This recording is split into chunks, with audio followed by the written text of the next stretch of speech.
Hello everybody, in this video I have a mixed media art journal process to share with you with the Thompson's Craft Supplies design team. I'm just starting off here doing my usual by putting some wide masking tape in the centre of the journal so inks and sprays and all that kind of thing aren't going to seep through down the spine and go onto other pages, and then adding a layer of just simple white gesso over the top of that. You can see on the right hand page some stuff from the previous page had seeped through, and I'm kind of annoyed about that because I'm pretty sure that I gessoed that page, but maybe I didn't let it dry enough or didn't put enough on. I don't know, but it's fine. I'm going to cover it up in this video. So just to start off and add a little bit of interest and texture and stuff to the background, I'm just going to collage on a few little simple bits of tissue paper. This is Tim Holtz tissue paper. I don't remember the name of this particular one, letters and numbers, or I don't know, something like that, but only adding a tiny little bit of it. As you saw, I added a bigger piece over the area where there was that colour that had seeped through from the other page that was annoying me, just to help to cover that up a little bit. And then once I had collaged those on just using some clear gesso, I'm then just going to add a little bit of light stenciling with this triangle sort of distressed triangles, I suppose we could call it, as a stencil from Marry Me Small Art, and some simple modelling paste, which is is it Pebeo? Is that how you say it? I don't know. It's just the standard high density modelling paste I use for pretty much everything. I don't generally link it in my videos because it's on my Amazon storefront thingy. If you're interested, it's quite cheap, which is why I like it. And then just drying that off and having my beloved Coke Zero while I do that, I'm going to add a little bit of stamping next. So this very cute little flower stamp from AB Studio that came in my kit, and I'm stamping that with Stays on Stone Grey. Usually with mixed media I don't bother with stamping blocks, mostly because I'm lazy, but also it works generally better on mixed media projects without a stamping block. But when it comes to the smaller stamps, especially rubber stamps, they don't kind of stick to your fingers like the other ones do, so in case you're wondering, that's why I was using a stamping block with that. And then I was using that Kaiser Craft texture stamp with the little dots, and I used the black Stays On for that just because I wanted it to be a little bit stronger, stand out a little bit more than the flowers. For like the main parts of this piece, I wanted to add these beautiful florals from the rice paper from my kit.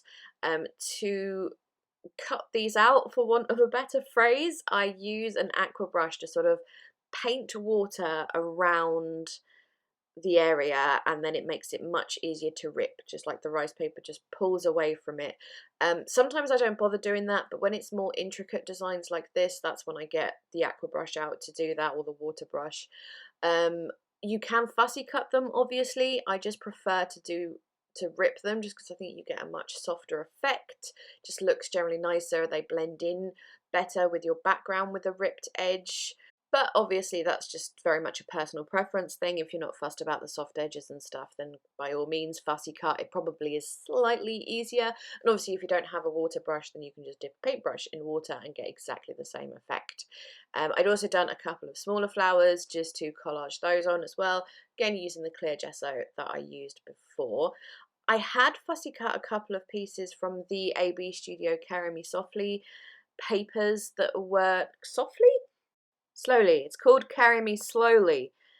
For some reason it puts the song in my head, Killing Me Softly, that paper pack. I don't know why, it just does because of the title. But anyway, it's called Carry Me Slowly. Anyway, I'd fussy cut some bits from that because I thought I was going to use them in this spread, and I was just playing around, like holding them up against the papers to see if it would work, and yeah, it didn't so much. I'm quite happy with my rice paper flowers. Did a little bit more background stamping. That was with a Prima stamp that has like just like scripty writing, and then I'm gonna colour my pages, or add a little bit of colour to them. This is the Prima Finavere liquid acrylic in the colour Deep Turquoise, I think. Just putting a little drop on my mixed media mat, adding water, so it's kind of behaving more like a watercolour. It's just very, very, very pigmented. I started off just doing it and going, wait, something is wrong here, it's not doing what it's supposed to do.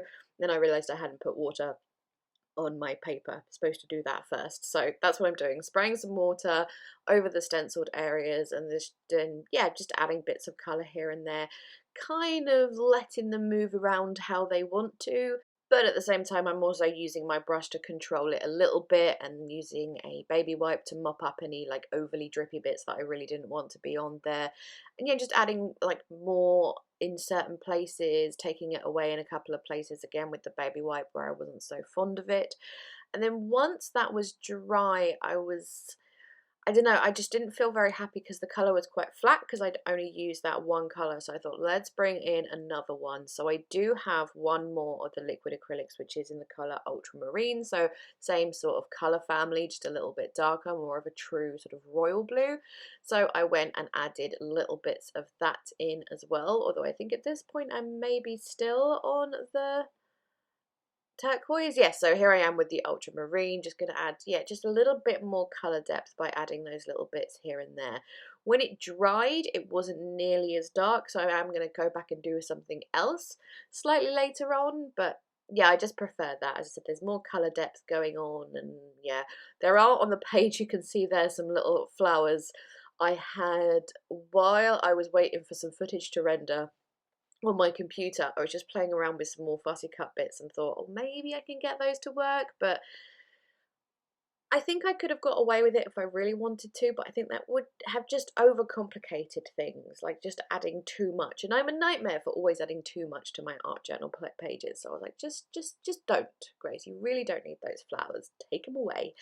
So when all that colour was dry, I had lost a little bit of the stenciling in that, so I'm taking a white Posca paint pen and just sort of loosely going around some of the stenciling with that just to bring it back up again. I'm kind of holding the pen really loose in my hand. I'm not tracing every single triangle. I'm just kind of letting it fall on the paper kind of thing and just sort of fill in just where I feel like it needs filling in, because I thought if I trace around every triangle, it's just going to look too fake, too manufactured kind of thing. I just wanted it to be a bit loose, a bit rough, a bit let it flow kind of thing. So that's what I'm doing there.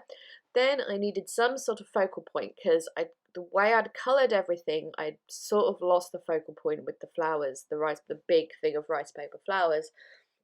So I'm going to fussy cut a couple of these butterflies. These are from an AB Studio paper. It's from their Glam paper pack. You can get the papers individually. This is paper number 4, I believe. And they're all beautifully foiled. So I cut 3 of these butterflies. I've gone around the edges of them with Distress Oxide in Chipped Sapphire to add that lovely blue colour so they blend in a bit better. But also because of the foiling on the top of them, you could also colour the white bits with an ink, and it's not going to affect the whole thing because the colour won't stay on the foil. So I added just a little light layer of the blue on the non-foil bits of the butterfly and then the darker layer around the edges, and I really like that effect. I'm just going to stick those on with 3D gloss gel from Prima, and then I need some sort of title or words or something. So this set has been in my stash since forever. I have no idea. I think it might be Case of Craft, but I just don't remember. I love mixing brown and blue, or craft and blue, and craft and turquoise. It's just one of my favourite colour combos. So as soon as I saw that, I was just like, yes, that is going to work. It says, in order to be irreplaceable, one must always be different, I think it says. I went around the edges of that with the Chipped Sapphire. Spent a very long time figuring out how I was going to place those on the paper. I cut most of that out on the spread, sorry, but yes, eventually settled on that arrangement. Added some splatters with Fabrica Decoru chalk spray in Blue Shabby, which is a light blue colour. And then I wanted to add some splatters. This is the Dina Wakley gloss spray in Night. And as I was adding those splatters, I thought I could add a little bit more depth to the colour and stencil areas if I just sort of paint on little bits of the colour, move them around with my brush. It just adds that extra little depth that I'd been after, and then a few splatters of it as well, of course, because like, I have to, I can't help it, I have to.